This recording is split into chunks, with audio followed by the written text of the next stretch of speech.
So what was the genesis for you of CEO Life? It usually starts out with a conversation, an idea, a brainstorm. How did it all come to be for you? Yeah, we just got an LOI on my last software company, Juno.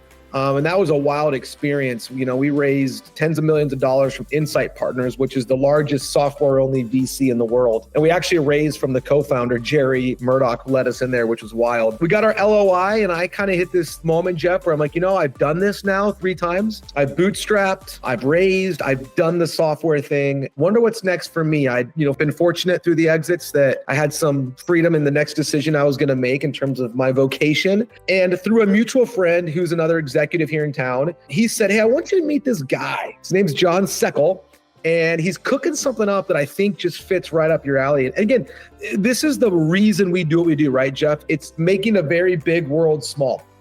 And, John and I are at adjacent country clubs, and a mutual friend of ours was at his, introduced me to him. And John's story really impacted me, not because it was one that I have. My story's very different in terms of relationships and those type things. But John said to me, Josh, I've built a lot of great businesses, and I woke up one day and found myself incredibly isolated. I didn't have a great community. I couldn't have a lot of people I relate to. And I just believed there had to be other people like me out there. And I said, well, what's the vision? He said, I want to connect 50,000 global leaders together. And I said, well, what are you going to do when you get them? And he goes, well, that's where I'm still figuring that part out. And we know we want incredible experiences. We know we want to connect them. And I just said, John, I've spent my entire career building community.